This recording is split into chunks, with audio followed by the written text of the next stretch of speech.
The first thing I want to talk about is mouse settings, because they're really important, especially with Tracer. So, so generally the way mouse settings work is that you take your in-game sensitivity times DPI for your mouse, and when you multiply those two numbers together, you get something called effective DPI. So my in-game sensitivity is 2, my mouse DPI is 2000, so my eDPI is 4000. Everyone uses something slightly different, but 4000 is relatively low for what most people use, but it's actually kind of on the average end for pros, and that's why I chose it. I used to use actually a much higher sensitivity, and I kind of worked my way down. Video settings are also important. Generally everything's low. I cap my FPS to 145 because I have a 144 Hertz monitor. Reduce buffering's on, triple is off, VSync is off because that reduces input lag. If you hit Control-Shift-N, you can see on your screen there's a white line at the top that says sim and it has a bunch of numbers. The very last number in those three, it'll say something milliseconds, is the one that's most important. That represents your input lag. So right now mine's bouncing around from like 7 to 13 or something. And that's also affected, for example, if you're in full screen versus windowed versus borderless full screen. Full screen is the best for reducing input lag. Crosshair is another thing. I don't think the bloom on Tracer is useful at all. I guess some people like it, but I use just a simple crosshair with like short, let me like look it up here. I use a short crosshair with a dot in the center, and it's really small. There's no bloom. The center gap's pretty small. Yeah, that's just my preference. It doesn't really matter too much as long as you're used to it, I guess. So, generally speaking, Tracer's job is to be annoying as hell and to do a lot of harassment. The most important thing about that is not dying. So the more annoying you can be, even if you don't get a ton of kills, it still makes you an effective Tracer. Even if you have no medals at the end of the game, if you are annoying and you prevented the supports, for example, from doing their job, or prevented the tanks from doing their job effectively, and then your team gets all the kills, you still win the game. That's still Tracer's role. So harassing supports is pretty obvious. You can harass tanks, especially, like if there's a Rhine. Come over here, Brunty. Where the hell are you? It's up there. Oh. I was tracking you. Oh, there's someone else in the game. Dagger's in the game. I mean, like, I didn't really know what to do. Kind of just joined, right? That's fine. Like, let's say Brunty here is... You can watch my stream if you want. Or, yeah, that's what I'm on right now. Do you want me to go run out? You can, sure.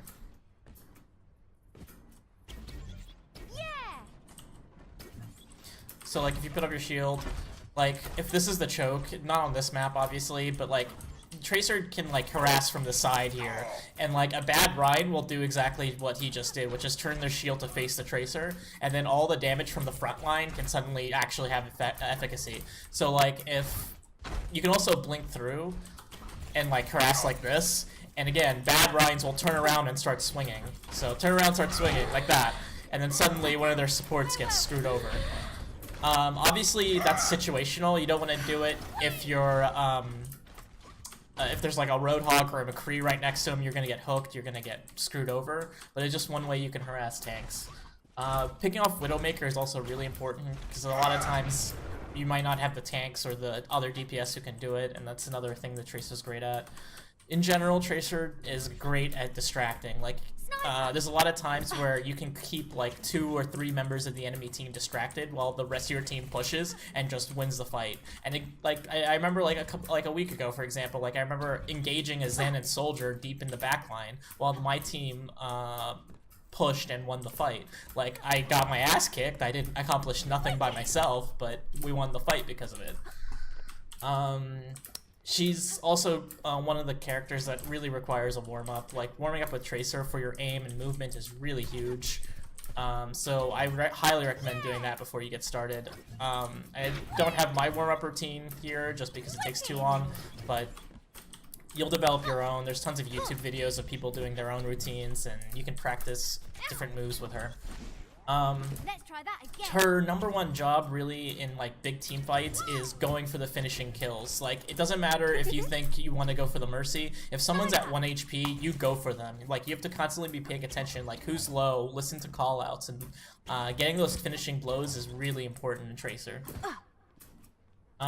There's also something that's I notice a lot of Tracers do, like the pros especially. There's a twitchiness, like if you watch how they play, they're incredibly twitchy. They're constantly moving. They're constantly like interacting with stuff. It's like they just like did a whole ton of meth at one point, and they're just like jazzed up.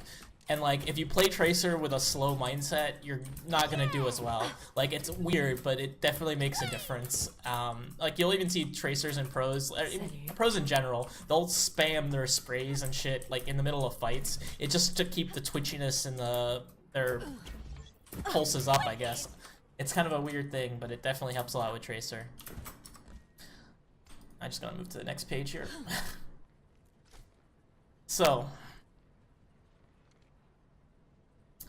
So generally there's 3 ranges, right? There's far range like this.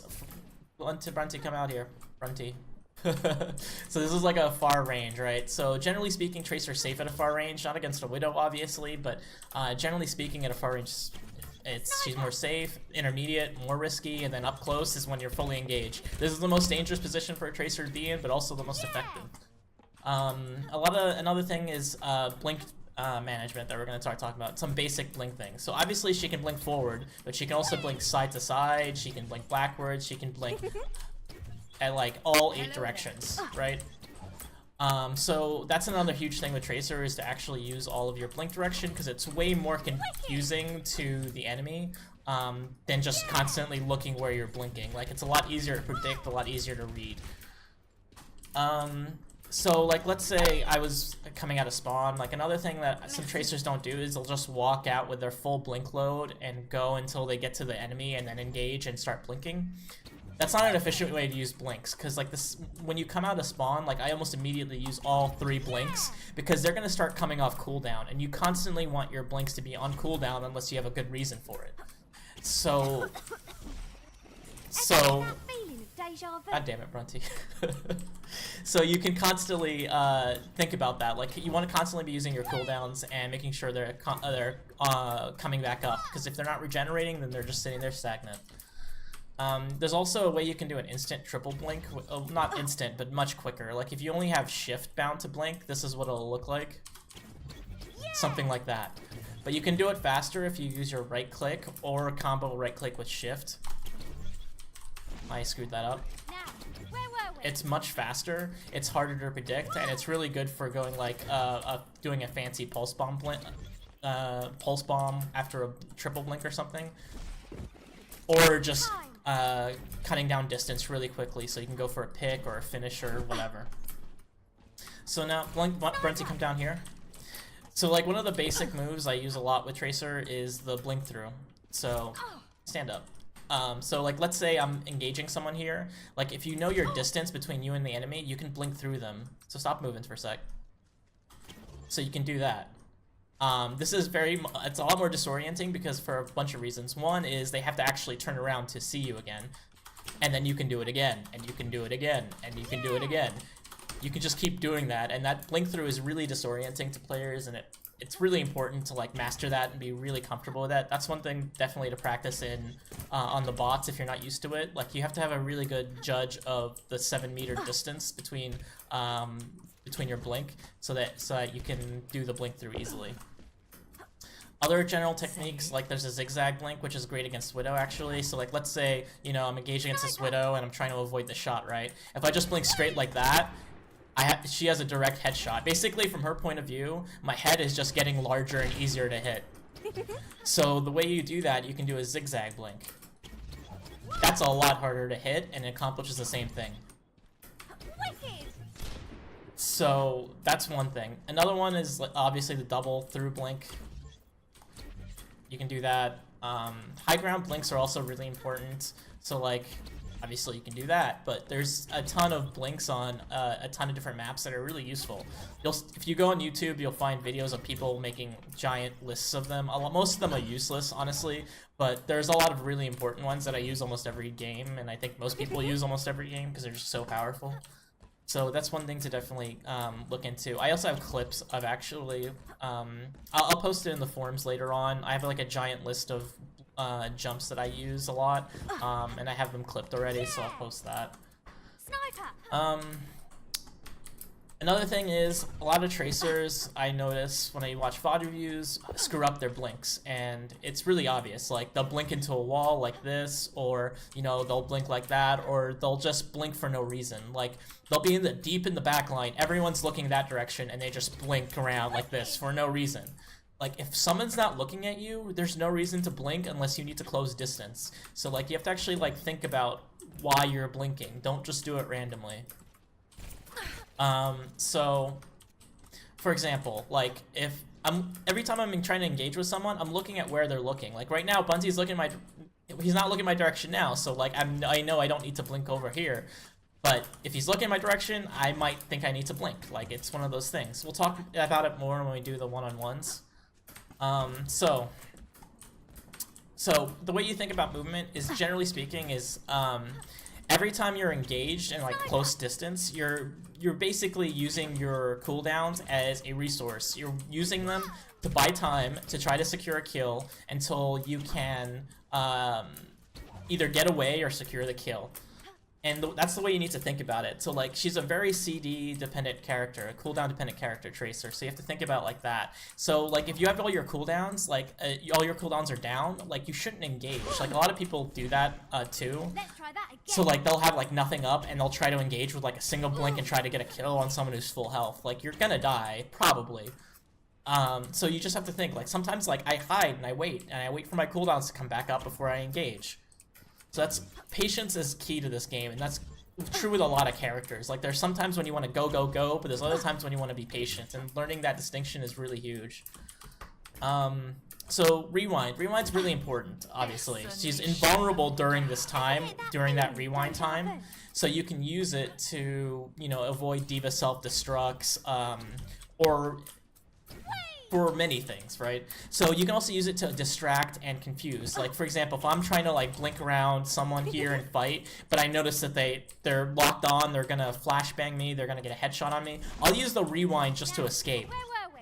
I'll use the rewind to buy that extra time so that I can either get the kill to escape that individual ability, the flashbang or the hook or whatever it is, and then get the kill, or I'll use it to run away, right? So it's obviously where you go back to where you were 3 seconds ago. So, for example, if you blink over a ledge, you'll come back over the ledge. So you have to keep that in mind. You can't, you have to have like a sixth sense for where you were 3 seconds ago. Another thing is your HP. So another important thing is rewind obviously takes you back to your HP that you were 3 seconds ago. So if you lose a ton of health, but then keep going and you're at low health fighting for a while, and then you rewound, and then you gain like almost no health back, that might not be the best use for a rewind. So that's another thing to consider, and try to keep in mind your health, both now and 3 seconds ago. Gotta scroll down. So the next thing I want to talk about is how Tracer can confuse people. So the biggest thing when trying to confuse someone is think about where they're looking at relative to you. Like, you want to try to make them move their crosshair as much as possible in order to confuse them. So the more time they have to spend trying to aim at you, the more time you have to try to kill them. So yeah, that includes the through blink, that includes, like, you know, blinking behind cover for a second to get a blink back using that patience, and then blinking around here. Like, there's lots of ways to do it. The idea is basically to create a pattern and then break it. What that pattern is a harder thing to explain, but as you kind of get the rhythm of Tracer, you kind of develop that, like, intuition. The general pattern with Tracer, I guess, the basic one is like a rhythm of fire, blink while you're reloading, fire, blink while reloading, fire, blink while reloading. That's a great pattern, but you can also break it to confuse them. That's just one pattern. There's a lot of different patterns that exist within the class. For example, like you can do a double blink, so you can fire and then fire again. So that breaks the pattern, that does something different. And it makes it harder to predict where she's going to be and where she's going to be relative to the enemy. The other thing is like the AD spam. So Brunty, aim at my head right now, and I'm doing my AD spam, like try to kill me. So if Brunty had more aim. Basically, when you're doing the AD spam, if you just aim for the center of where the AD is, aim for the center and shoot. Usually you'll get headshot by the AD spam because you don't have any net positive movement, and it's very predictable. The better way to do AD spam like this is have a net positive movement. That makes it harder to predict where she's gonna be. The other thing is, like, from Brunty's point of view, like, my head moves a lot when I turn my camera, right? So that's another way you can break it. You got it there! But that was harder to hit because my head is moving in more directions. You also have to consider, like, is it a class that's going to be aiming at your head? Does that help you dodge and confuse? Or is it a Reinhardt, for example? It's all relative, and you have to kind of think about where they're aiming at. Jumping is generally bad at a distance, so where the hell is Brunty? Jumping at a distance is generally bad because from Brunty's point of view, like, it's really predictable. You'll land those shots. But up close, jumping is much more useful. So that's another thing to consider. If they are aiming at your head, another layer you can also add is crouch. So this is better at a distance again. That's a lot harder to hit than just this. So that's another thing to consider. The other thing about dodging, like what I'm showing you now, is you can pretty much get into Masters, probably GM2, without any of that skill. It's something that's just a bonus that it's like a small little thing that definitely helps, and you should definitely try to learn, but I don't think it's as essential as you might assume it is.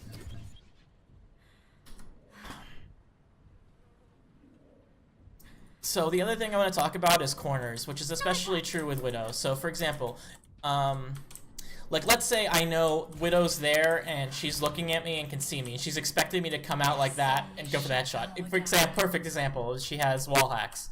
Like if you just come out like that, you're very likely to get headshot, right? So what you do to come out of corners is you actually blink out of them. That is a lot harder to predict, and that can close a lot of ground. Obviously I'm cheating with this no blink cooldown thing, but you get the idea. So like if no one's watching this, and I know no one's watching this, I'm just gonna peek around it like normal. But since I know there's likely someone watching, or if I'm not 100% sure, I might still blink out of that corner. So another thing about like corners is you can also bait it out with if you're not sure if someone's watching it. Especially if they have wall hacks, and let's say that Widow has wall hacks, but you're not sure if she's looking at you, for example, you can try to bait it by just kind of like going like that, just like barely inching out, but not actually. They'll probably fire and miss the shot, and then you'll be like, okay, that's probably dangerous. If they don't fire, then they might not be watching it, and you can just peek a tiny bit more, a tiny bit more, a tiny bit more. Maybe they're not watching it, they're looking in that direction or something. Another thing I want to talk about is how to run away, because that's really important with Tracer. So, go soldier. Come over here, come soldier. So the basic idea behind running away is you want to avoid having line of sight from the enemy, right? So you have to know where they are, how close they are to you, and think about that. So like, let's say I only have like one blink here, right? So, and I'm trying to run away from Brunty. I'm gonna blink over here, and if I know he's gonna like try to come up and try to cut me off, right? But what I'll try to do is hide around the corner to buy time for my blink to come up, so I can blink past this opening, so I can go over here. The idea is basically, Let's try that again. if you get around a corner and people are chasing you from behind, like just hide around the corner. Stop hitting me for a second. Hide around the corner here so that you can break line of sight for a second, wait for your blink to come back up, and then blink away. Like, that's a much better way than just trying to run away in a straight line. If Bunty is chasing me down and I'm just running away like this, he's just gonna shoot me in the back and I'm gonna get screwed. And the other thing to do is, come down here. Another thing you can do is, like, let's say you've run away, just chase me now, sprint at me. And, like, we sprinted for quite a while, and he's getting close. You can actually rewind, bring yourself back, and just run away in the opposite direction. That's another trick to confuse people, and at the very least, buy you time. You gotta be careful with that, because you wanna avoid staggering yourself, so it's a balance. Like, if it's a hard thing to know, you just have to practice and learn your limits.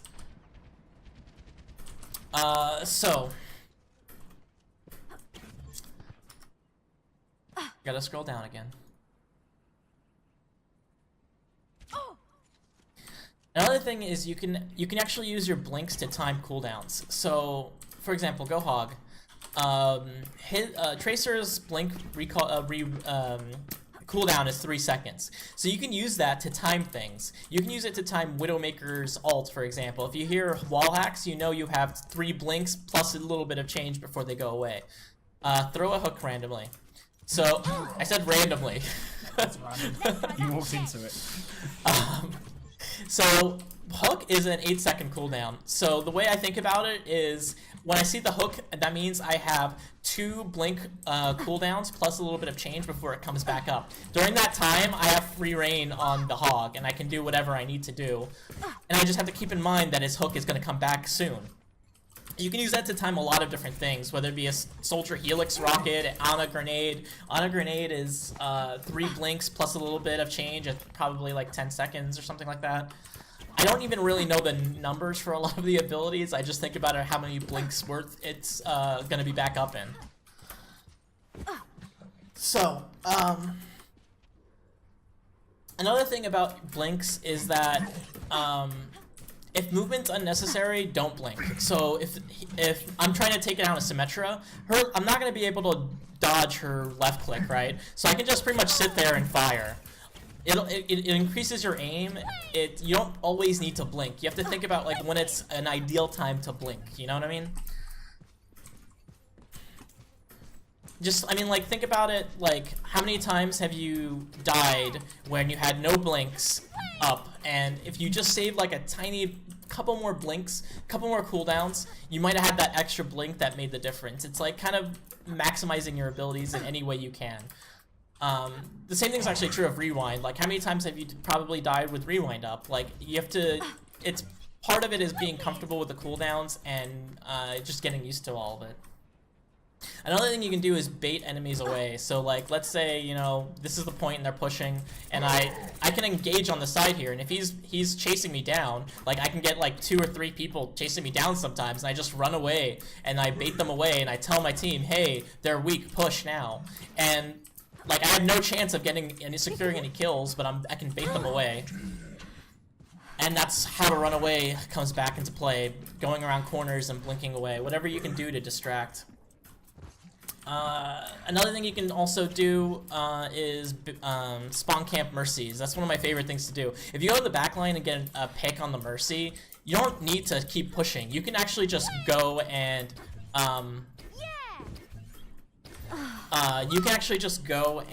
spawn camp the Mercy. And, like, you can just do it once and then run away, because after that she'll have help coming back, so it's not even worth it.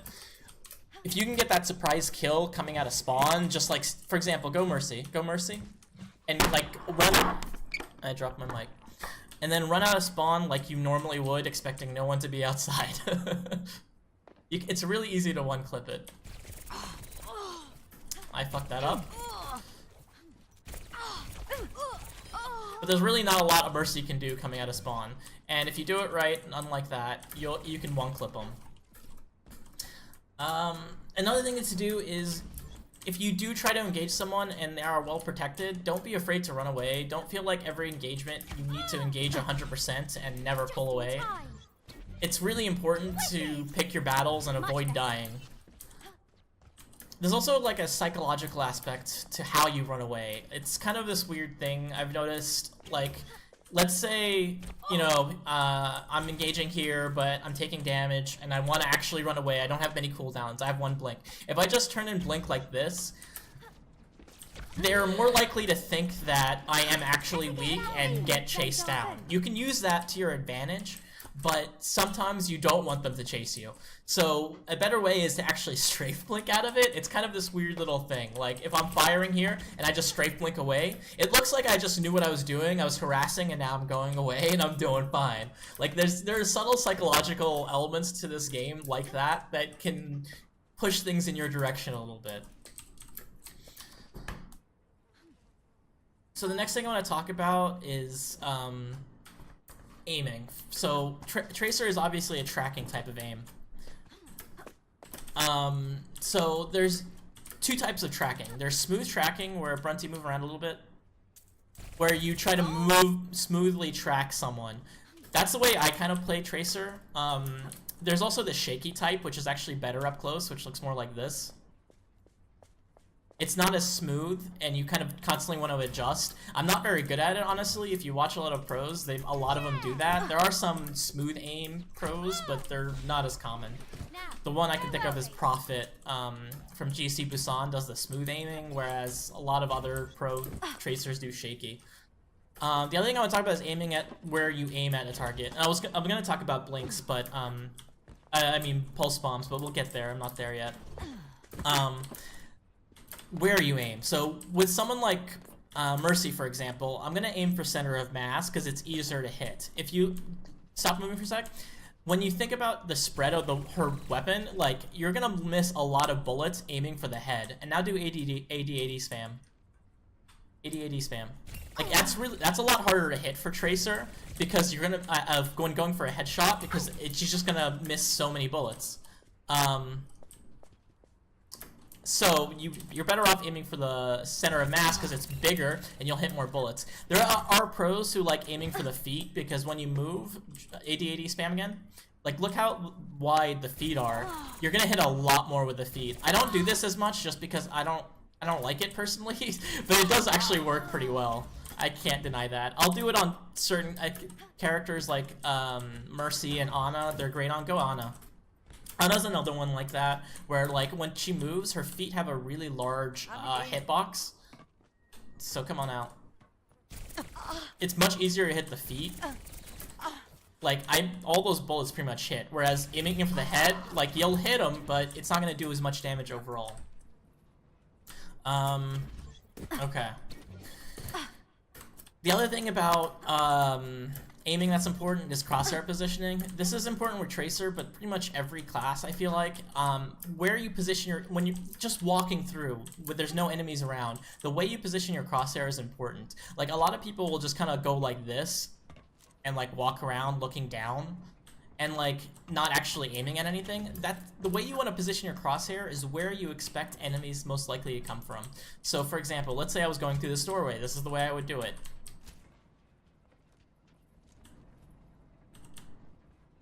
It's a lot smoother, and the idea is that if you do actually see an enemy pop out, you minimize the amount of time you need to do to move your crosshair from where it was to the actual enemy. Yeah, checking corners can also be important, but just sweeping around like this, it just increases the likelihood that if someone does pop out, you'll be able to hit them immediately. So next thing I want to talk about is moving while firing kind of tricks. So come down. So when I blink around someone, I'm moving my crosshair while I'm blinking. So it looks something like this. I do it at the same time. I don't go. Okay, I gotta restart that. I don't blink and then aim, because that's just slower.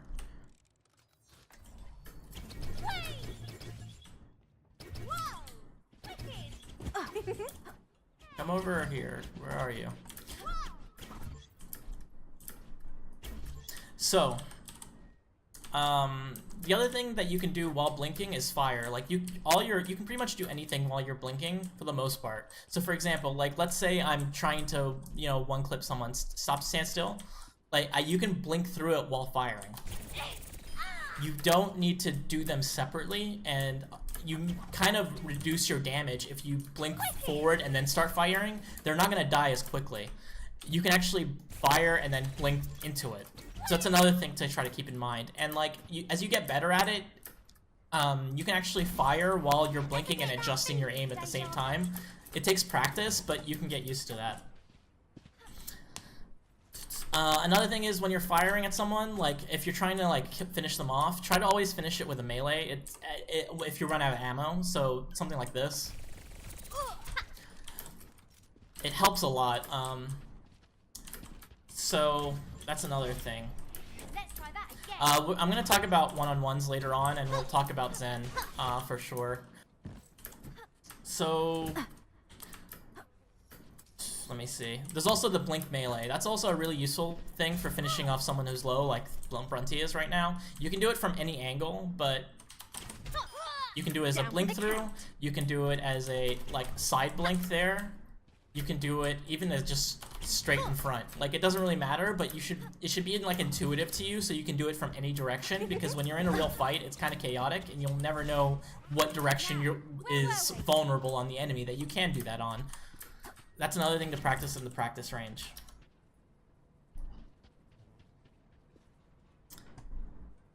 Let's see, what's next? So another thing you can do is, I need my bomb. Why am I getting like no char? Oh, because it's skirmish. Shit. Alright, well that's fine. Come out here. You can change that. Ultimate generation's at 10%. Oh, I screwed it up. Let me fix that real quick. Sorry. I had to hook you earlier just to prove that when I'm skirmishing, I'm not useless like Darth. Excuse me?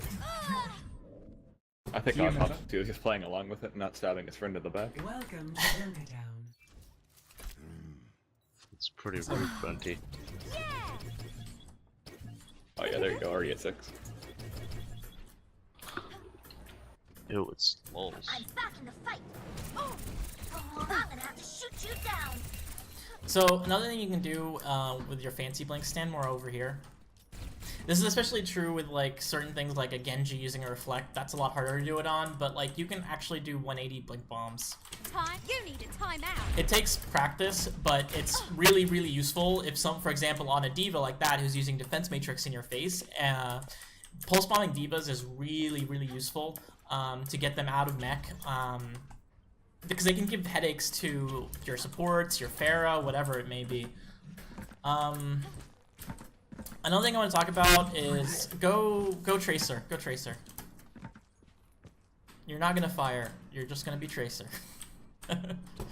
Alright, so the other thing that's really important with aiming is the concept of mirroring. So stand up here. You're gonna look at me. You're gonna stand here, right in front of me, and we're gonna walk in that direction, but we're gonna strafe, okay? So we're gonna look at each other. Look how easy it is to aim at each other's head when we do that. 3, 2, 1, go.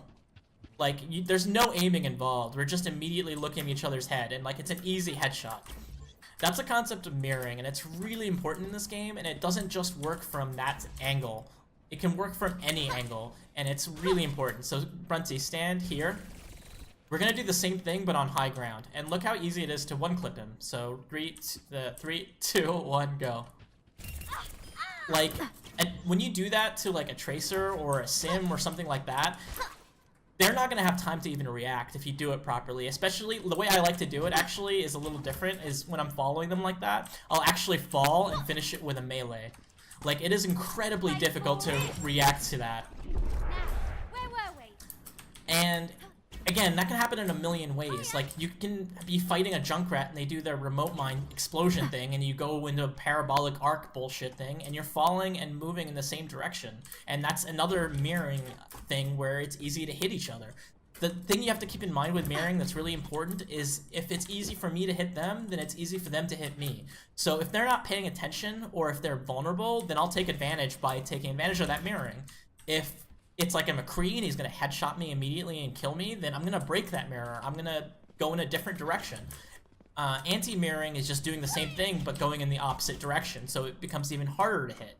So if he goes in that direction and I strafe in the other direction, obviously you can't hit shit. So the other thing is, one of my favorite things is the falling pulse bomb. So if you do have high ground, Tracer having high ground is really, really useful. There's a lot of places like the Archway on Anubis. There's tons of high grounds where people come through the choke below you, and you can just kind of wait for most of the team to go through and then stand over here. And if you get good at it, you get practice on it, you can just kind of fall and stick the pulse bomb really easily. Let's try that again. And getting that opening pick on a Mercy is massive. Wicked. So that's just another little trick. Much better. Another way you can fall, Time's up. you saw that falling one clip there, but you can also, even if you do it at a slightly different angle, slightly different thing, like walk in that direction. How easy was that one clip? Like that was mirrored too, because like we were following like that. A lot of people will see stuff like that and think, oh, that's great aim, that's great tracking. It's not. What it really is good positioning, good timing, getting that mirroring done really well. It does not take a lot of skill to do that. That's another like misconception, is like every skill that's labeled quote-unquote advanced must be difficult. A lot of it isn't. It's just people don't use it or know how to use it. So another thing I want to talk about is ult management as well as positioning in general. I'll start with positioning a little bit. So let's say I'm on defense here. I like to start overextended. Like this is my usual spot for Tracer on this map when I'm defending, because I can actually use an emote to peek around the corner and watch them come out. And it's a great hiding spot, because if it's not a good time for me to go in, I can just hide and run away. If they do come through into my direction, I can easily blink away. I do this on a lot of maps when I'm defending. I think it's great to start overextended, because if they push really hard, like I can go in and try to kill the Mercy. Or do whatever, harass the backline. There's a lot of advantages to starting overextended on defense, as long as you're not dumb about it, which means not being in a very aggressive position and not trying to 1-on-6 them, obviously. So generally with Tracer, you want to avoid the front line. Like, let's say Brunty is the front line there. He's tanks, he's Rhine, he's Hog, whatever, and they're pushing forward. I do not want to be here. This is a terrible position, because I'm just going to get hit with random spam. Even if I'm trying to dodge, I'm going to get hit with random spam and get killed pretty quick. Tracer does not have a lot of health. I'm going to be obviously going for the flanks, I'm going to be going for the high ground, I'm going to be trying to harassing the tanks from behind. There's a lot of things Tracer can do. Being in the front line is almost always ill-advisable, unless you're massively winning the fight and it doesn't really matter. So with Pulse Bomb, that's the next topic here. Generally speaking, you want to spam it, right? Because you can get Pulse Bomb back up really fast. Generally you do. However, if you have a Zarya, if you have someone you can combo with, like a Rhine's Earth Shatter, you can combo that, and that's like the only really good time to save Pulse Bomb. It's really great to have Pulse Bomb for an opening pick. Like let's say I'm actually here and they're on the payload. Like I can just do a quick overextension into the rewind. Yeah. Oh, whoops, I fucked that up. Ever get that feeling of deja vu? You go for the Pulse Bomb and then you rewind away. I'm gonna screw up a lot of things here just because everyone's watching, so good times. It's okay, we know you're a scrum. What are you gonna do? Another thing about Grav and Pulse Bomb is Pulse Bomb has a weird quirk to it, which is if it's stuck on someone, it actually does a lower AoE range than it would if it was actually stuck to the floor. It's a tiny little thing, and it's probably not that big of a deal, but if you have a Graviton here, and I'm trying to go for the Pulse Bomb on it, I'm actually gonna throw it on the floor underneath, like that, because because it's going to do a slightly larger area and it's more likely to get more kills. That being said, I've never really seen a situation where it matters, but it's one of those tiny little things. Next thing I want to talk about is who you should aim for your pulse bombs at. So sticking a Mercy is challenging. She's tiny as hell. So until at least you feel comfortable with it, it's actually a lot easier to stick, for example, Ryan's. Put up your shield. If I stick a Ryan on his front, he's just going to keep his shield up and it's going to accomplish nothing, right? Go heal, or just die. The better way to do it is either stick the back of the shield or stick the Ryan himself. And the reason for that is a lot of people panic when they see a pulse bomb. So what they're gonna do, their Ana, their whoever, they're gonna run behind his shield. Put up your shield. They're gonna like squeeze into the back of the shield because they see a pulse bomb, and that's when it goes off and it gets kills, and it works all the time. What a smart Ryan will do, heal up.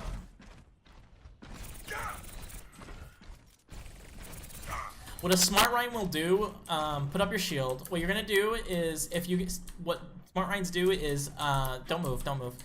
They'll drop their shield and then jump backwards and put their shield up again when the pulse bomb hits the shield. Gotcha.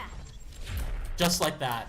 The problem is, you won't see that until easily upper GM, so they'll never freaking figure that out. Don't worry about it.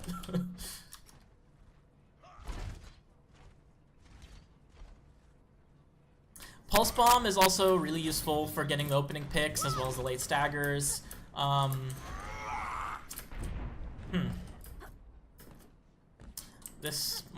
outline is a little disorganized. The other thing I want to talk about actually is being stealthy, but that should have gone into the previous thing. So obviously Tracer makes a lot of noise with her abilities, so you have to keep that in mind. Crouching and even crouch jumping like this makes very little to no noise, and it's very useful for covering a lot of ground silently. Another thing is how to delay the payload. This is one thing I learned a long time ago that I love. Like, this is a great place. Behind the payload, just crouch like this is really freaking hard for people to see, and it can buy you a lot of time. You don't need to be moving and firing to delay the payload. That does help. Like, if you get caught, obviously you're gonna blink away and do shit. But that little spot right there is fantastic, and more people need to abuse that. So...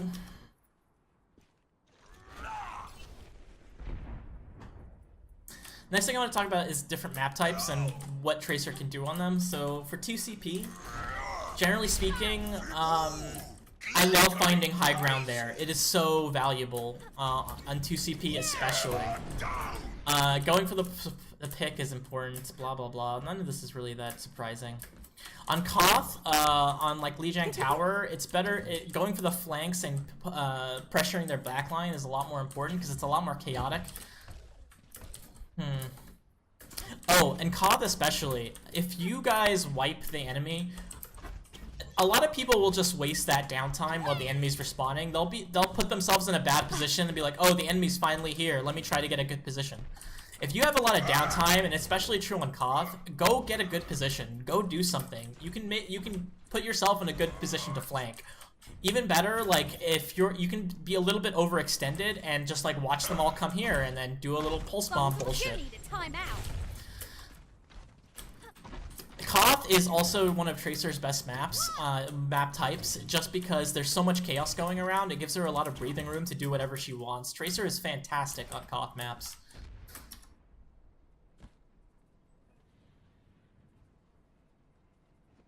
And of course, on payload, you want to backcap if you can. That's a great...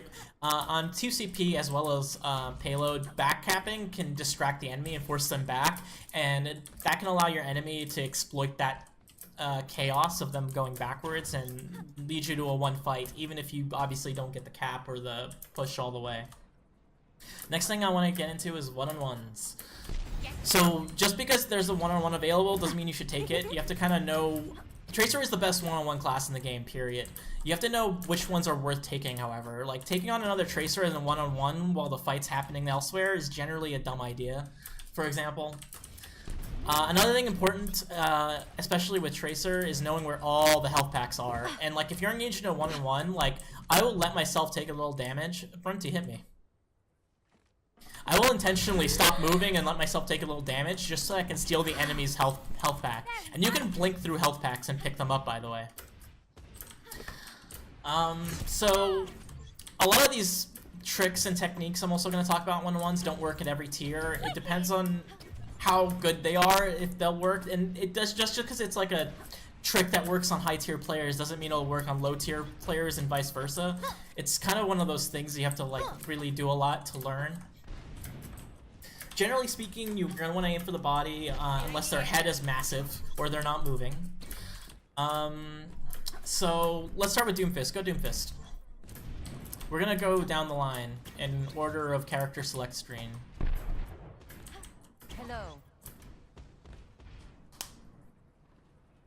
So with Doomfist, for example, first off, his ult is a really easy to dodge.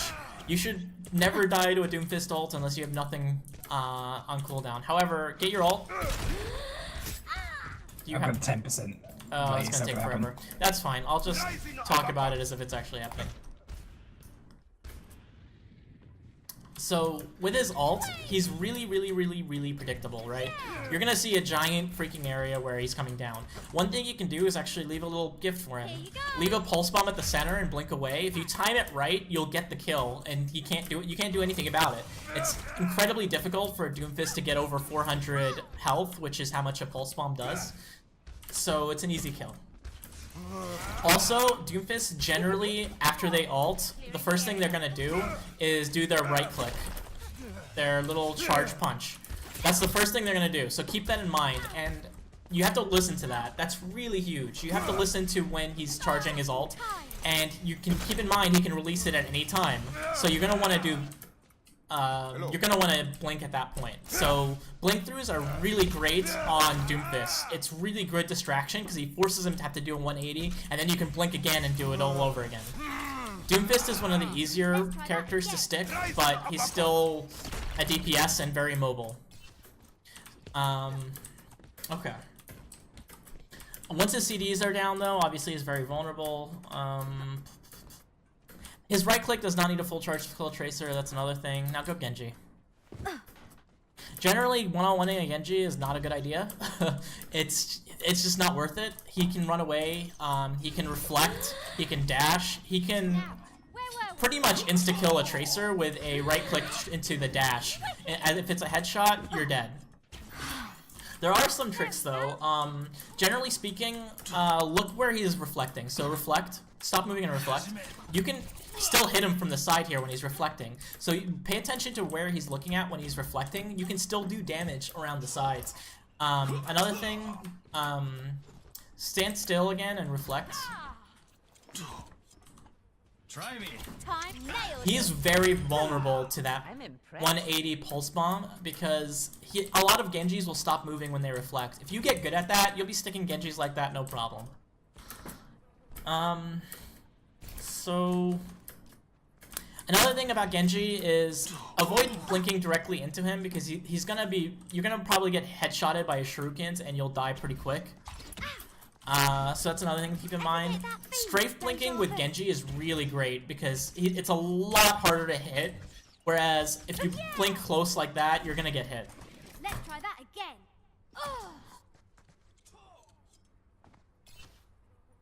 On how to deal with an ulting Genji. So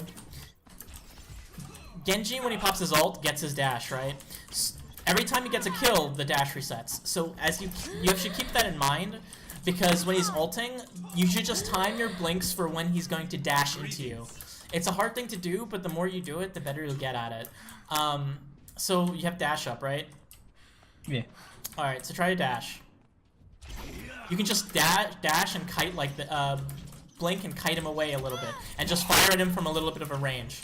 That's a better way to deal with an ulting Genji than trying to go up close and fire at him, which is generally a bad idea. His blade hitbox, the amount of the range that it does, is really large. It's deceptively large, in fact. So it's just generally a good idea to try to kite that. So McCree, you're up next. So he's gonna gets his dash after he ults. I literally just got it. That's fine. So basically the game with McCree is try to bait out his flashbang. And how you do that varies by tier in my opinion. So once his flashbang is down though, he's really vulnerable. You can just blink to confuse him using your blinking around, watching when he's looking at you, and that's when you know to blink. And just do that, because he's very vulnerable when his flashbang's down. Generally speaking, he's another one that you don't want to blink into his face because he's going to headshot you. So, the ways you can dodge it. Generally speaking, the lower end McCrees, the best way to do it is just to blink close in front of them and then blink away. So, something like this. You'll bait out the flash like that a lot, because they'll just see it and immediately throw it. The more challenging McCrees, the better way to do it is to confuse them in some way. So you can do the double blink, a double through blink without moving your crosshair. So it looks like this. Oop, I fucked it up. Let's try that again. Like that. They'll hear them behind and immediately throw the flashbang behind, and you'll have hopefully avoided it. That trick will not work on lower McCrees because they will not respond to that. I don't know why, it just doesn't work. Everyone's joining the game now. Charge we need. Another way you can do it is when you first engage a McCree, just take them by surprise, right? They're gonna do that flashbang the second they think a Tracer's nearby, right? So let's say you're engaged with Hog over there, McCree. You can fire a little bit, bait out the flash, and blink away. The idea is once his flash is down, he's so easy to kill. On higher tier McCrees, another thing I'll do is I'll make it look like I'm engaging when I'm really not. So, coming out. So, for example, if they can see me, if I'm in their range, like, I'll blink a little bit further out of flashbang range. Like something, it's hard to explain, but it's one of those things. Stop moving. Like that. And hopefully they throw the flashbang and it falls short. Hold up now. Not like that. Deja vu. The headshot if I hadn't let it go. The really good McCrees, what gets annoying is they actually get patient. They won't flashbang that easy. They'll just sit there and wait for you to either run out of cooldowns or make a mistake, and then they'll throw the flashbang. That's when you spot that pattern, like, you have to just keep that in mind that McCree's acting like that. The better way to do that is just to be slightly slower with your blink so you get more damage out of it so you can kill them before they even throw their flashbang. Pardon me. As the McCree gets low and you pressure them, they're more likely to throw out the flashbang. So it's just kind of a mind game, goes back and forth. If you do get flashed, so flash me. Easy. I tried again. The idea is that if you know you're gonna get flashed, you want to jump because it's gonna buy you a little bit more time. Whoa there. Because if you jump right as you're getting flashed, you'll keep moving after the flash. It'll buy you a little bit more time and it might save your life. If I know I'm gonna get flashed and I'm near a ledge, like this one for example, I'll just jump off the ledge, and if he flashbangs me in midair, he's probably not gonna hit me. In terms of his ult, he's a really easy kill. You can frequently either pulse bomb him or just simply headshot him if you can get a flanking position on him. Otherwise, just hide. Farah is next, Brunty, your favorite.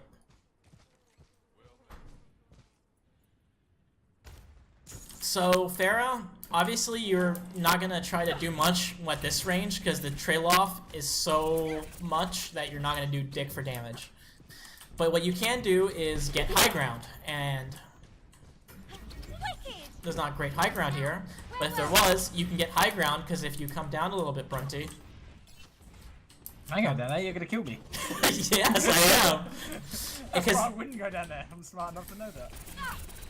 Pharahs have really big hitboxes, so if you can get a little bit of high ground and get close enough, it's not that hard to one-clip them. Keep in mind, if you have a pharmacy and she's getting damage boosted, you're one direct rocket and you're dead. So that you gotta be extra careful with that. If you are engaged with a Pharah, hang on. Ever get that feeling of Deja vu. Wait, you guys can't both be firing at everything, because me and Brunty are gonna have a little duel heal here.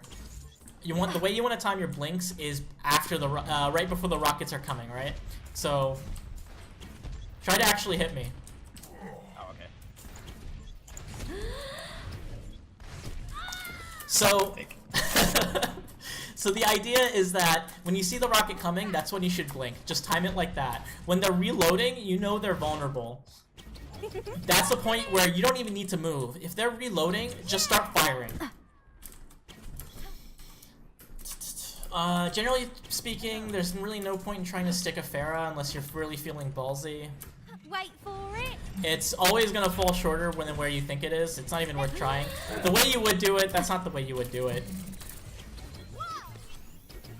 Much The, better. the way you, if you were actually trying it, would be fly in the air. A little bit lower. But like, float over here. You would do a blink into it. Time's up. It's really hard to hit, Now, where were we? but that's the way you would do it if you really felt ballsy. It's really not worth trying though. Let me see. The through blinking is really good against Pharah too at close range, like that. Even if they're in the air, just because it forces them to snap their mouse 180. So you should still try to do that even though they're in the air. Reaper's next. Clearing the area. So obviously there's no point to sticking a Reaper if you don't know if that they have their Wraith form down, because they're just gonna Wraith form away. You want to aim for the chest here. They die pretty quick. The idea behind Reaper is you want to try to kite them to some extent. You don't want to be at point blank range because I should have turned down respawns. Because you're just gonna get one shot, right? So you can just kind of kite them. I generally try to avoid Reaper, just because my favorite distance to be is where they're strongest. That being said, it's still very valuable to get the Reaper kill. You have to keep in mind when his Wraith form's up and down. Really not much more to say about Reaper, honestly. Don't blink into his face. Don't try to avoid point blank unless they're brain dead. Soldier. Yep. So basically with Soldier, when he has his healing station down, he effectively has 400 HP. Damn it, Brunty. Okay, I didn't realize you were that low. They essentially have 400 HP, so trying to one-on-one a soldier when they have their heal station down is futile, because it's highly unlikely you're gonna out-damage that, unless they're brain dead and pretty much standing still. The way you do it is you can trick them into, for example, going away from the heal station. Drop a heal station. Oh, I'm fighting. Oh, I'm low. I'm running away. And then he moves off the heal station, and then you can engage. And he's a lot lower. He's a lot easier to kill, I should say. Where were we? Much better. Generally speaking, a Helix Rocket and a melee will kill you immediately. Helix Rocket and melee. Instant death. Can't do anything about it. When you're blinking, you're trying to avoid his Helix Rocket. That's the big danger with a soldier. A direct Helix is really deadly. Back in the game.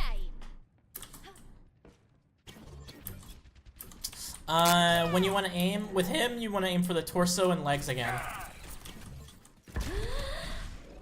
Just in Let time. me see. That's pretty much it. Sombra. Come hack a health pack. Back in the fight. Translocating. A Sombra on a health pack, unless you're freaking God, you're not going to be able to kill. You can't throw a pulse bomb on it, and sometimes that'll get them though. Ever get that feeling? Generally you want to aim... Oh god, I hate that hack so much. Generally speaking, you want to aim for their chest as well with Sombra. Again, Sombra's another one to generally avoid. It's just not fun. Unless they're low and don't have a thing up, their thing down. Obviously, if they're trying to hack, just throw a little spray to get the damage done. Like, you don't need to do a lot of damage when they're they're trying to hack you. You can just spray like that. If you see the Sombra go and viz around you, fire in that direction. Don't let her get away with it. ¿Qué onda? Getting the pulse bomb stick on a Sombra is pretty damn hard, just because they're so damn skinny. If you find the teleporter, In a fight. you can throw a pulse bomb and leave her a present there the second she comes out of it. Ahorita regreso. Where'd you throw it? Wicked. I'm out. Wait, right on target. That's a much easier stick to do because you know exactly where they're gonna be. Let's see. That's pretty much it. Tracer. This is the one you want to avoid.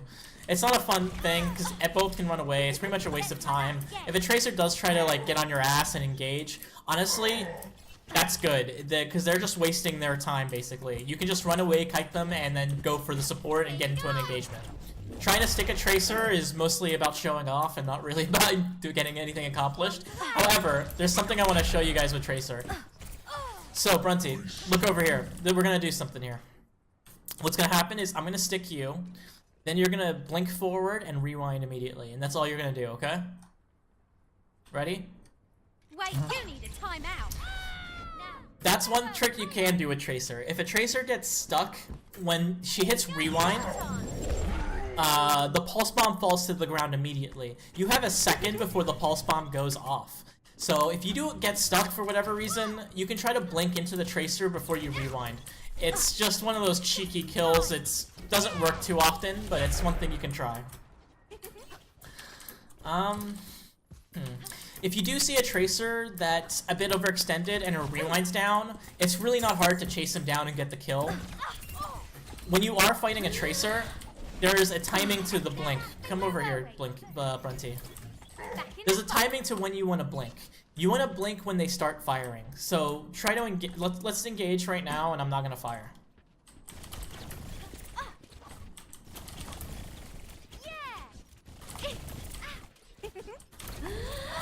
I'm intentionally not trying to hit him, but you get the point. Like, I am blinking the second he starts firing, and I will time my blinks like that. Because what that does is it reduces the amount of damage I take.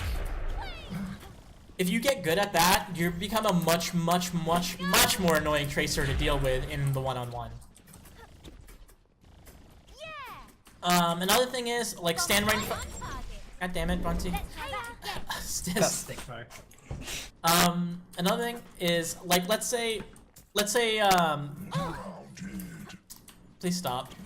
Come over here. Fire at the wall and then reload. So when he's reloading, I know I can fire freely. Like, when he's doing that reload, I don't need to move. I can just stand still and fire. Ah, god damn it. I can stand still and fire. So there's that little moment where you don't need to blink, where you don't need to dodge. And if you use that to your advantage to try to get a little bit more damage out of it, it's useful. So, like, let's say... I don't need a... Let's say he's reloading right now. I can just do a strafe blink. If I get it right. A strafe blink like that, and then fire.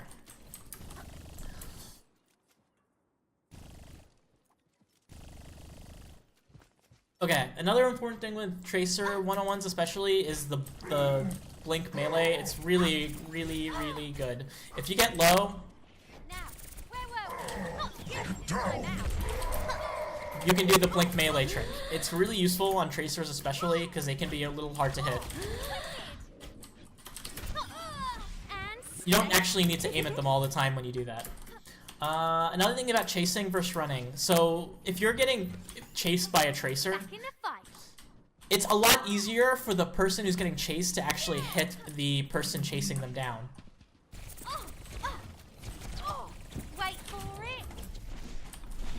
It's gonna be hard for me to give this example without Brunty reading my mind a little bit, but the general idea is if you're getting chased, look behind you, because you can a lot of times get the free shots. I probably have some clips that I'll pull out that show these kinds of things as examples. Bastion's next. There's really not a lot with Bastion.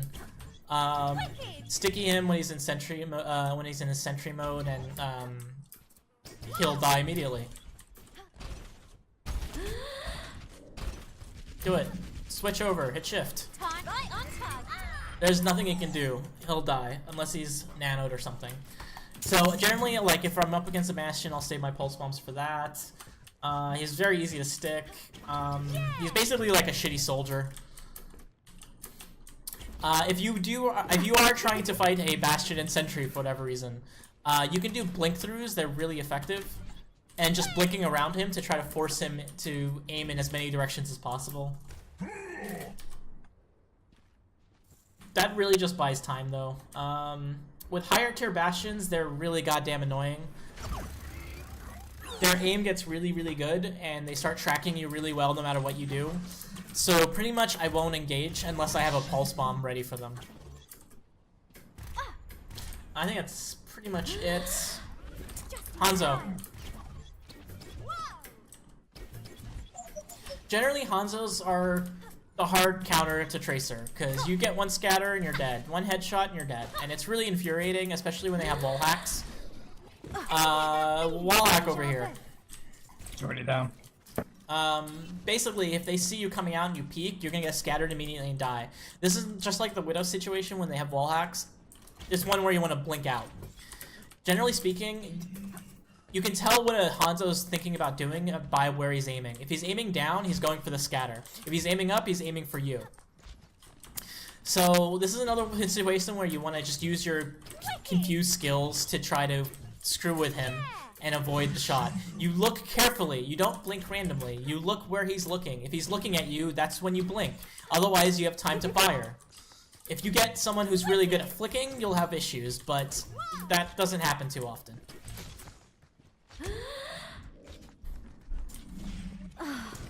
So generally speaking, with Hanzo, it's hard to engage someone if a Hanzo's nearby, because you're gonna get killed. Generally speaking, you need to have either the Hanzo distracted, or if he's vulnerable, get an early pick on him before you engage a party that includes a Hanzo. He's another one to avoid blinking the face. This is another one to aim for the chest.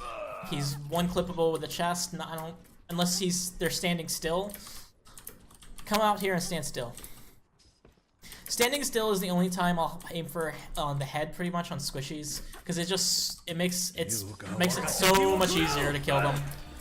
Aim for the chest is not always necessary. May, I guess. You mean Junkrat, right? Well, I have May next on my list. Just go May.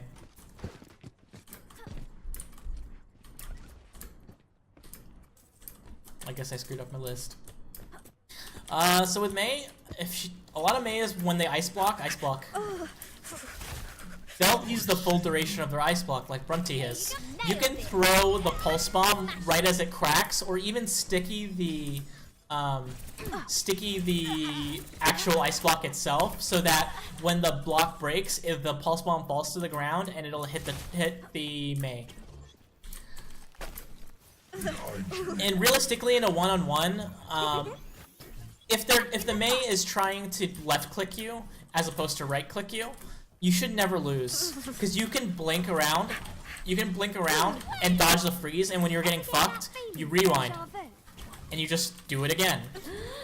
You should never get frozen against a May if they're just left-clicking you. If they're right-clicking you, it depends on how good their aim is. A single headshot from a right-click will kill Tracer. So you have to think about where they're aiming and what they're doing. I wish I had a Mercy. Anyway. Do you want me to go Mercy instead? If you don't mind. Wow, go Mercy. They can charge off each other if you heal them. We just die. Come here, die. So, what else is there? You can also obviously blink out of that. There's really not much else with May. I have Torb next. SMH. We do not have a feature in Alphabet. I do whatever I goddamn please, Brunty. So his turrets are really freaking annoying because you can't dodge or blink through them, right? Pulse bombing them is generally not a useful use of your ability.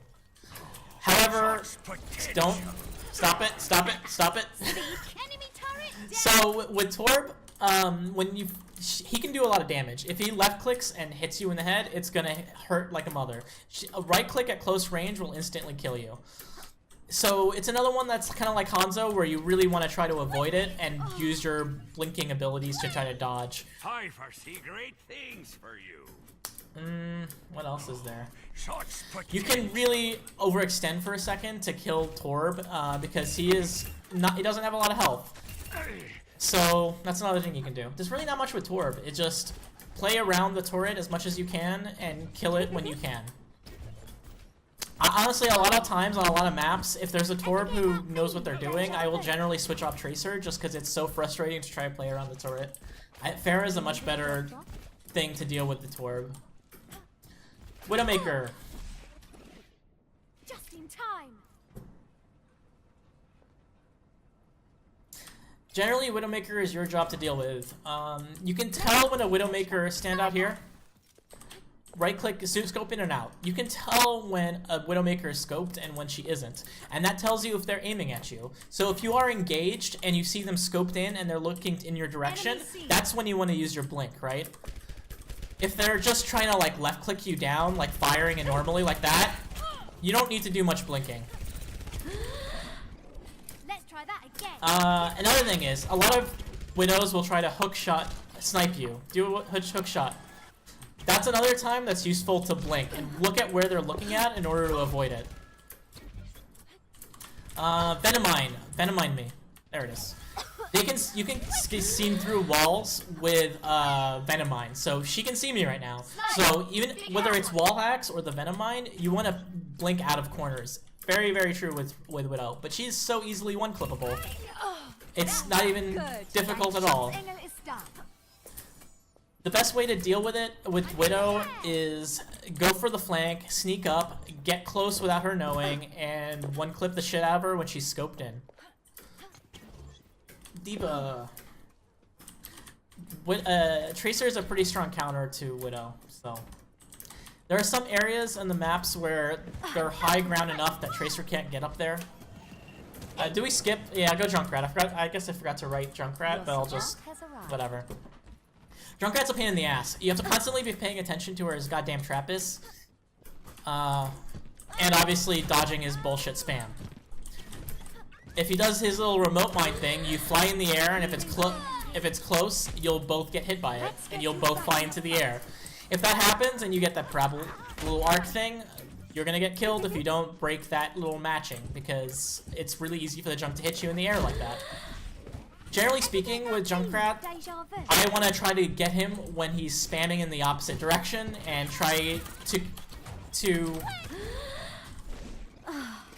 kill him like that.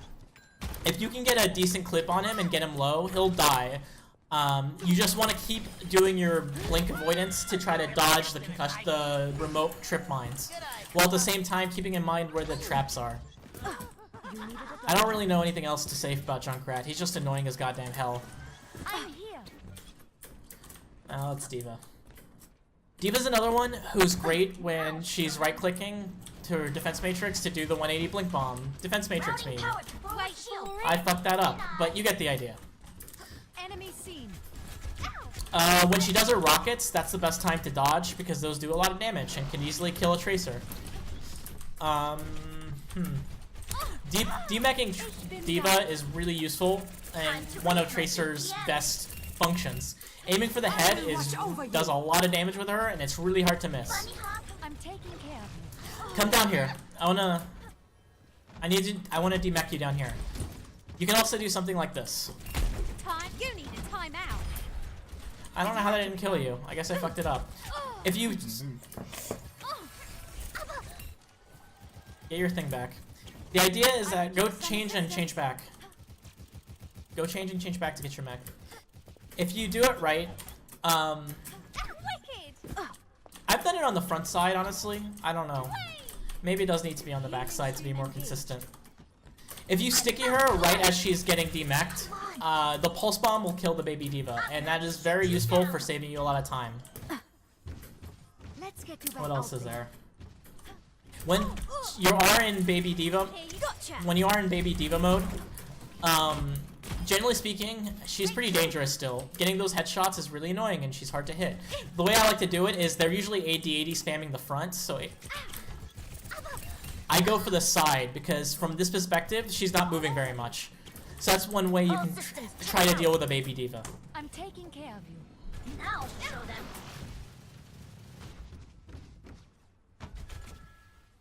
Routing That's power. yeah. If you time the self-destruct for your rewind, you can obviously dodge it. Do you have self-destruct? I'm at 40%. Don't worry about it. It doesn't matter. Point is, when it's about to blow, you can listen to the sound and rewind, because during that rewind animation, you're invulnerable. Orisa. Cover me.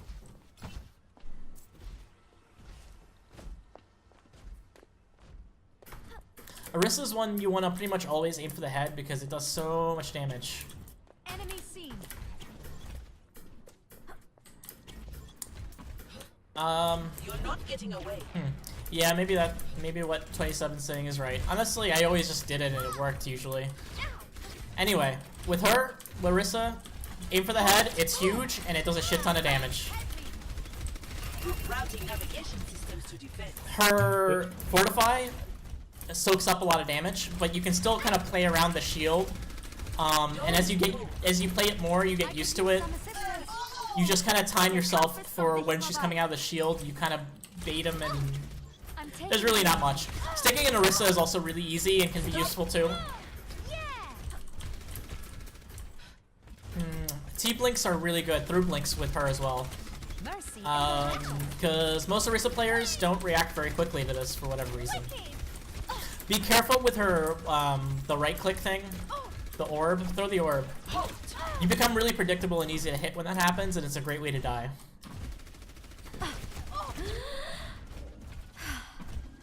That's pretty much it. Ryan. Behind you. Ryan. We talked about pulse bombing Ryan already. He's really easy to finish off if he does get low, because you can just blink through his shield that he's trying to run away with. And shoot him in the back. You can also charge me. I fucked it up! You can blink through his charge if you time it right.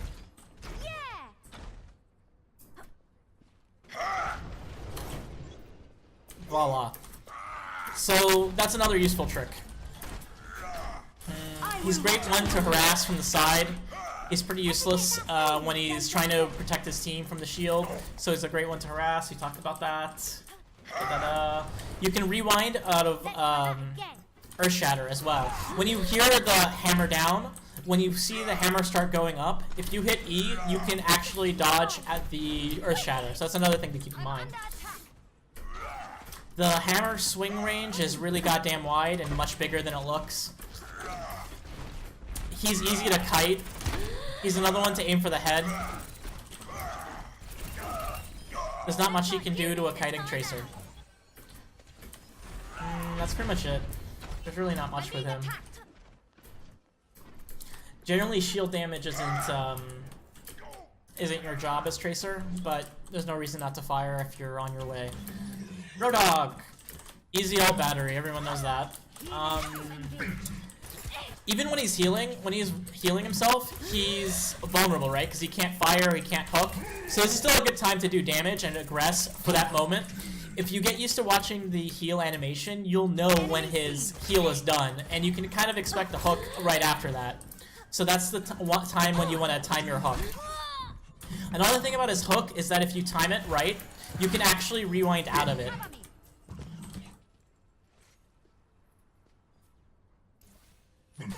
I fucked it up. If you time it just right, the second he reaches for his hook, you can rewind and you won't get hooked. It's really hard to do.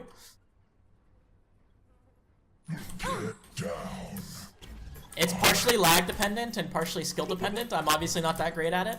I will admit that. It's a hard one to do, but it does work. Another thing about when you're playing in general against characters like Roadhog is you feel pressure when his hook is coming.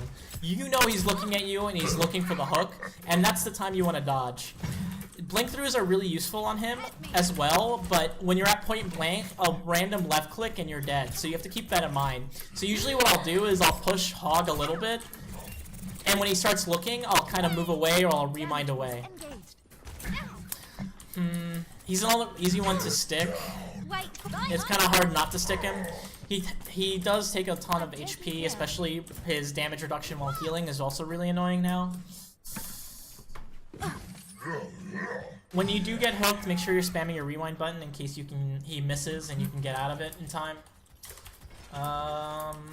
What else is there? He's very high danger, high reward if you get the kill, but I generally avoid, in a full fight, you're gonna want to avoid the hog unless you're just trying to distract. Let me get you patched up. Generally speaking, if you engage a hog, you're gonna run out of cooldowns before he runs out of health. So you're probably gonna lose the fight unless he's low or someone's helping you. He's one that, assuming they're an equal skill Roadhog, if you're at lower tiers fucking around, you can easily bully the shit out of a Roadhog, but that's besides the point. The higher tier hogs tend to be a lot more patient with their hooks. They're not going to throw it out as randomly, and it makes it a lot more frustrating to bait out. We already talked about timing your blinks to his hook, which is very useful. Ulting Roadhog. So basically, I've seen a lot of people try to blink in his face to try to get a pulse bomb off. When he's ulting, you're going to die before that happens. It's not going to work. A better way to do it is to, if he's ulting, is to blink to his flank and then try to throw the stick.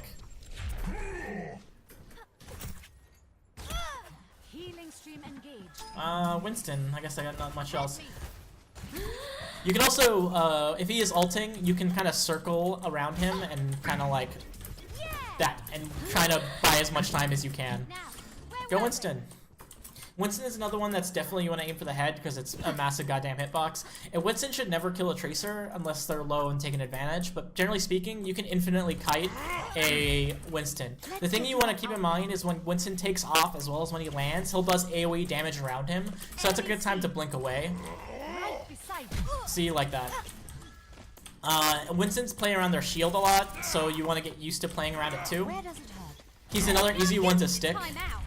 Almost got you, lulz. There's really not much else. You can just keep kiting them essentially forever. They're very hard to miss, obviously.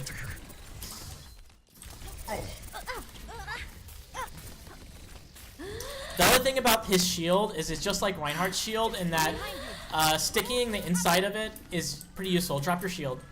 Because what a lot of people do when they see a shield and a pulse bomb is they'll try to run inside the shield. So you can just get the sticky there, and someone might run inside and they'll blow up. Sticking in the outside of the shield is obviously useless. Enemy seen. Where does it hurt? Another thing about sticking Winstons that's great is that if you do sticky them, they have a tendency to try to jump away. So heal up, and then run into your mercy. Stand on the thing. Let's do it. You're gonna jump him. Time nailed it. Almost. They tend to fly away, and sometimes you'll get lucky and get like a triple kill when they accidentally leap into their team. That's pretty much it. Zarya. Run away from the ulting Winston. He's also an ult battery, I guess. That's about it for that. Zarya's one you want to aim for the chest on. Aiming for the head, she has a small-ass head, and it's really hard to hit. You don't always want to not fire at the bubble, right? Because if in a Zarya that's low, who has a bubble, just break it. Just break it and kill her. What else is there? You can also... Oh, so the bubble. Come here. Bubble lulls. It'll stick to the bubble, right? But if you time it right, like that, when the bubble wears off, the pulse bomb falls to the ground and kills the person in it. The same thing is true for Zarya herself. In a falling pulse bomb, the way it works is the 1 second timer resets as it starts to fall, and then if someone's below them, it'll stick them as well. So if someone's up in the ground and you pulse bomb them a shield and a shield pops up on them, the pulse bomb will just fall straight down. The thing about Zarya that you want to avoid is their right clicks, because that's usually what Zaryas will try to do, because it's too hard to track a Tracer, so they'll try to right click. So you want to time your blinks to dodge the right clicks. Avoid full charge Zarya for obvious reasons. Right click and a slight bit of tracking and you're dead. And that's pretty much it. You generally want to avoid sticking a Zarya unless you know her bubble is down. So if I stick her now, she's just gonna bubble and be fine, and you just fed. Alright, go Ana.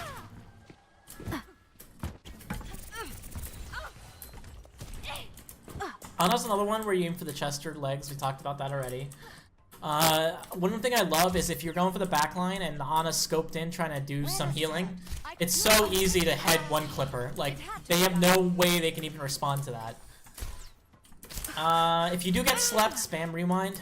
When I engage a Ana, I'm thinking about where her sleep dart and where her grenade are at. So I'm going to try to bait out the sleep dart by using my blinks, right? So I'll try to make sure that she sees me for a second and then blink. I'll wait for that just slight bit of hesitation so that she thinks she can get the sleep dart off. With the grenade, I like to bait out grenades because what Anas will do, at least good ones, is they'll throw the grenade straight down at them when you're nearby. So, for example, you double blink just like that. You blink close and then you blink again just like McCree and you bait out the grenade. If you do get grenaded, it's not the end of the world. What I usually do is if grenade me and then shoot me once. This is the point where I'll rewind, because that's the most damage you can take without dying, basically. If it doesn't happen that way, and I have to rewind earlier, then so be it. This is going to hurt. That's pretty much all I got. Ana's an annoying one to deal with just because her hitbox is so small. That's why I say aim for the chest and legs. Go, Lucio. Lucio's a pain in the ass to deal with as a tracer just because he's so mobile and he has so much good healing. And especially as you get in the higher tiers, it's really annoying to track them. And they also have really good aim at higher tiers, so they're constantly getting headshots, and you will die to a Lucio. So the other thing Lucios like to do, get on the ground here, is when they go for they'll go for a headshot by pretty much going straight into you. If you blink into it, you're gonna die. Do it. You take a lot of damage when that happens. So with Lucio, you're gonna want to do your more Hanzo-esque blinking patterns. When they're wall riding, when they're running around like that, when they're falling, that's when it's easiest to track. That is when a Lucio is most vulnerable. In this, right, like what he's doing now makes it harder for him to hit, because generally speaking, he's lower priority because he's a pain in the ass to kill and he has a lot of abilities to get away. That's pretty much it. He's a little bit easier to, oh, so when he's come do that thing again where you charge me headshot. If you pulse bomb that point, that's when that didn't work out quite so well. But when they do that, if you can actually get an easy pulse bomb. I actually have a clip of that which I'll post some on the forums. Because like when they do walk into you like that, it's such an easy stick. It's hard to hit. It becomes like a tank. Lucios also have lower impact on the game compared to Mercy or whatever, so that's another reason low priority, and that's pretty much it. Symmetra! Go Sim! Sims are annoying. Your job generally as Tracer, if you are going in deep, is to take care of those turrets, because they're really easy. You can hit them from a very far range away. Like, you can be all the way over here, just one tap, and they're dead. Another thing about, left click me. I'm not going to try to dodge a Tracer who's, a Sim who's doing that. Instead, if she's left clicking me at close range, I'll just stop for a second and aim for the head. Because they're... And then I'll blink away. You can rewind. The thing to keep in mind about the thing is it'll track you a little bit longer than you expect, including around corners. Even if you break line of sight, it doesn't break instantly the chain. I'm not doing a great example of it, but you get the idea. That's one thing to keep in mind. They're very vulnerable Sims, so if you can get the surprise on them and they have no one around them, they're an easy kill.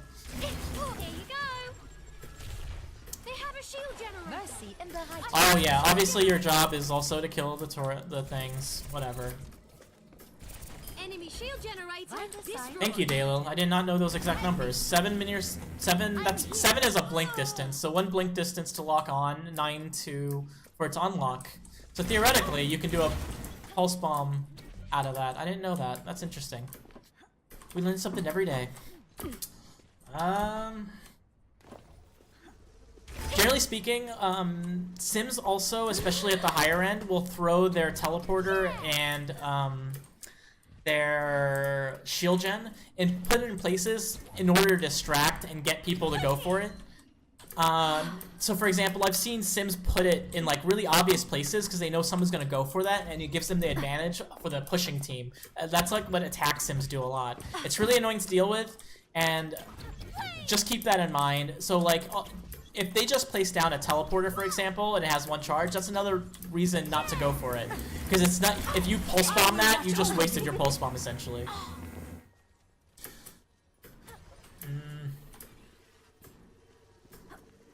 Another thing is, if a Sim's chasing you down, that's when it's easiest to kill them. Better Sims won't take that bait, but it's the same thing as true with the Tracer. You know, the person who is getting chased has an easier time shooting at the chasee. That's pretty much it. Zen can be a pain in the ass to deal with, because just a couple headshots and you're dead. A Discord and 2 regular left clicks and you're dead. So the way you deal with Zenyatta, the best way is to surprise them. Because if you can get a good couple seconds of damage before they know you're there, you're going to easily secure a kill. He's another one that you want to aim for the body on.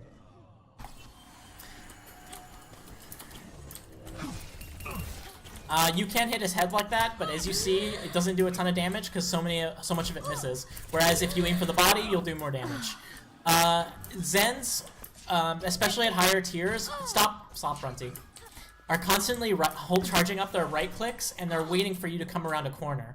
So if I hear that, I'm listening to it constantly. I'm waiting for it to either fire out or for them to stop or something. I'm not gonna do this unless I blink out of the corner. If I blink out of the corner, I'm still keeping in mind of when that right click's coming, and I'm gonna blink to try to avoid it. You can sticky a Zen, however, it's not that great because they can sometimes ult out of it. The nice thing about an ulting Zen is that they tend to stand still a lot of the times. Like, let's say Brunty is ulting right now. A lot of the times, they'll just stand in the middle of everything, standing completely still. And if you time it right, you can sticky them, so the second they come out of Transcendence, they will die from the pulse bomb, possibly taking someone with them. When Discorded, they can see you, so it works just like wall hacks. Don't ever forget that. Always know when you have a Discord on you. Discord me. You'll get right click coming out of a thing like this if you have Discord on you. So just be careful of that. They'll also Zens tend to spam the chokes a lot of times with their right clicks, so just keep that in mind. And it's another reason to especially avoid choke areas. There's also a lot of common places like that. Where you'll get right clicked from Zens. Like, they'll tend to aim right around corners, like down there. They're not going to aim in the center nearly as much as they'll aim right around corners, hoping someone comes out of it at just the right time. If you play a little Zen and you start doing it a lot, you'll see spots that are very high yield for Zen right clicking. You can also bait it out, like with the Minimaker, where you bait out the right click by peeking the corner, like AD spam at the corner, and hoping that they let go of their right click, or at least give you an idea that they're there and looking at you.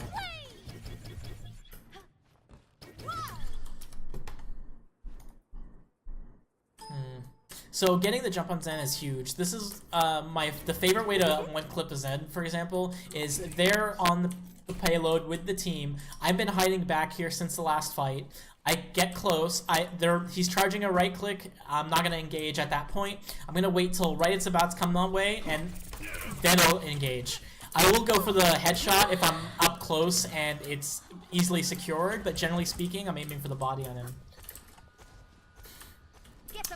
Mirroring and anti-mirroring is really important with Zen. So if you move in the same direction as he is, you're gonna get easily hit in the head. So he's one where I'll mirror him if he's not looking at me. I'm gonna break it immediately the second he starts looking at me. It's especially big on him because you die so quickly.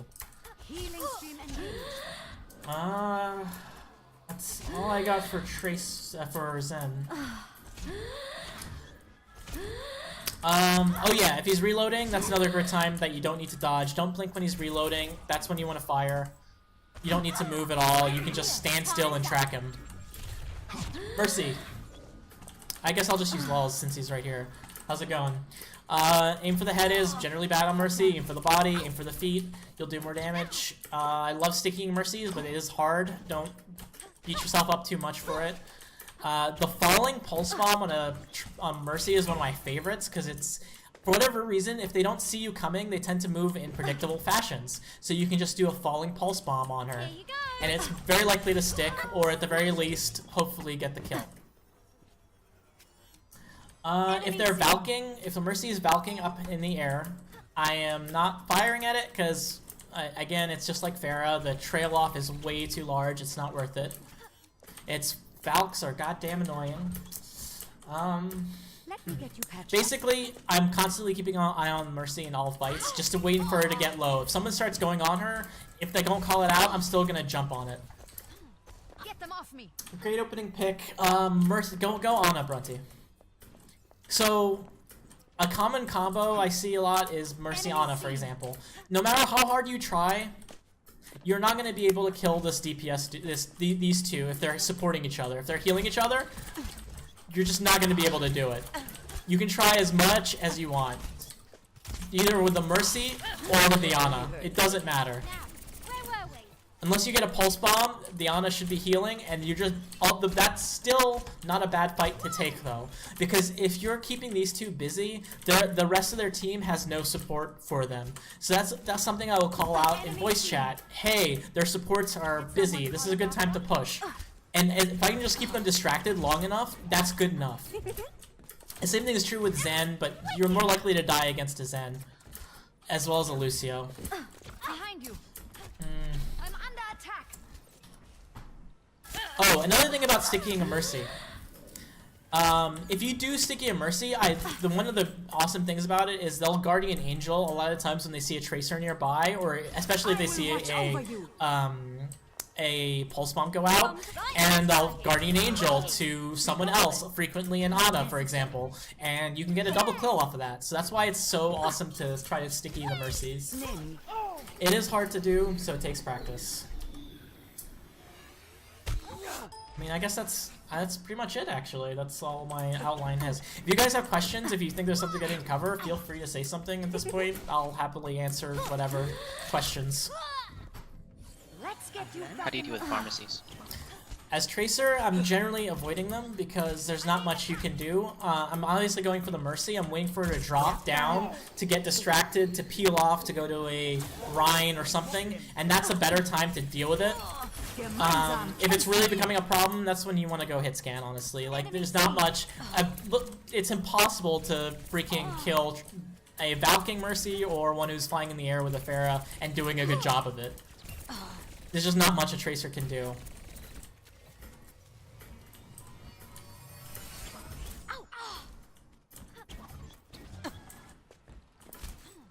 Any other questions?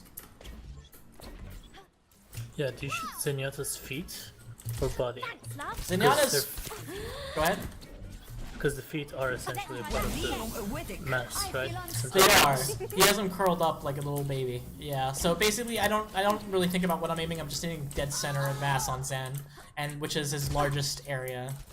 This is going to hurt. Just in time. How do you attack on Hanamura's second point? Like, where do you go as Tracer?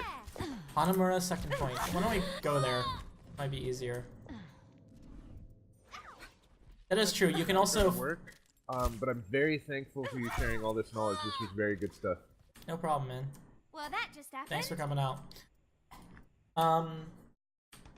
What? I don't know who said that in chat. I kill you. It's very true. You can't spray Mercy from distance just to You said Hanamura, right? Yeah. Yeah. Yeah, you can't spray Mercy from distance just to cancel out the self-regen. That's a really good point. So this is one of the worst Tracer attack points, honestly. It's not great. A lot of teams go top right, and you can kind of come in with them, but you're pretty much surrounded by choke spam, and you're likely to die, and it sucks.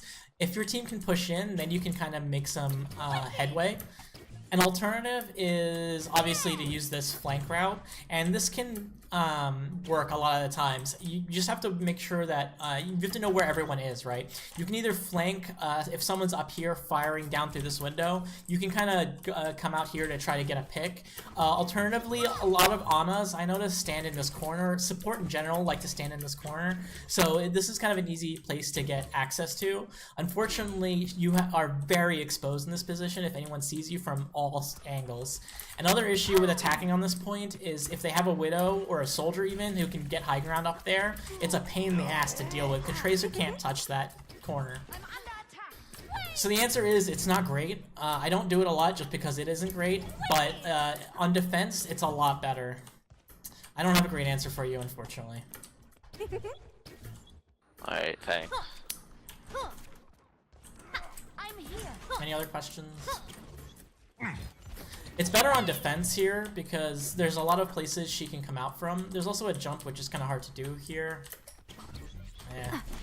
I'll post the clip of it. Where were we? Yeah. You have to hit it right at the apex of your jump.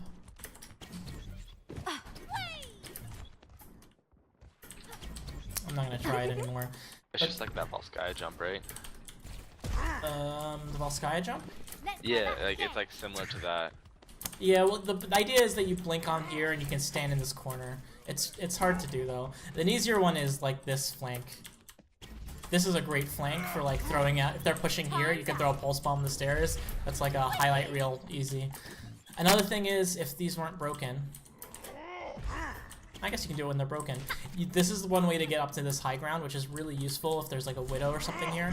You can also use this to, if you do it right, to get up into that high ground, I believe. No, I guess you can't. Anyway. Blinking onto here is also really useful. Like, this is actually a nice hiding spot sometimes. You can hide on this corner if they're coming up top left, and you can actually use this to dive a Mercy who's coming down backline. Wicked.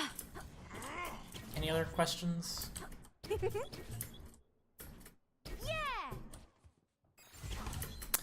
Another thing is, I guess, just practicing aim is huge with Tracer. Like, you're not gonna get better unless you can aim a little bit better. So, I mean, I love the practice bots for that. It's That's all I got. Alright. Good times. Thanks for coming out, guys. Thanks for doing this. Yeah, no problem. Yeah, it was great.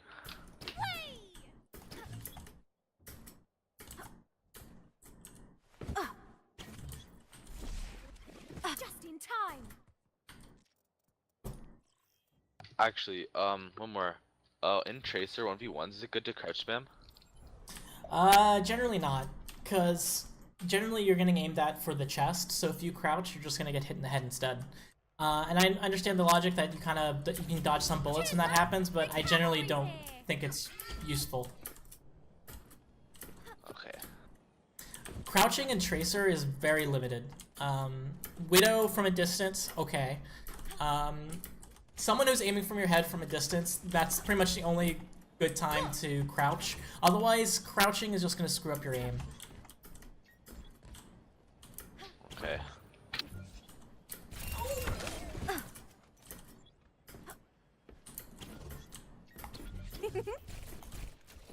Good times. Here we go. Any other questions for anyone? Thanks, Autopsy. Yeah, I was gonna say, thanks Autopsy for doing this. It's obviously very insightful. I learned a few things as well, so I'm happy. We hope you enjoyed this guide and hope it helps you to achieve new highs in Overwatch. If you have any questions, feel free to direct them towards me via TeamSpeak or Forum PM. If you have any training requests, feel free to post to us on the forums. Otherwise, check the links on screen for more guides by us.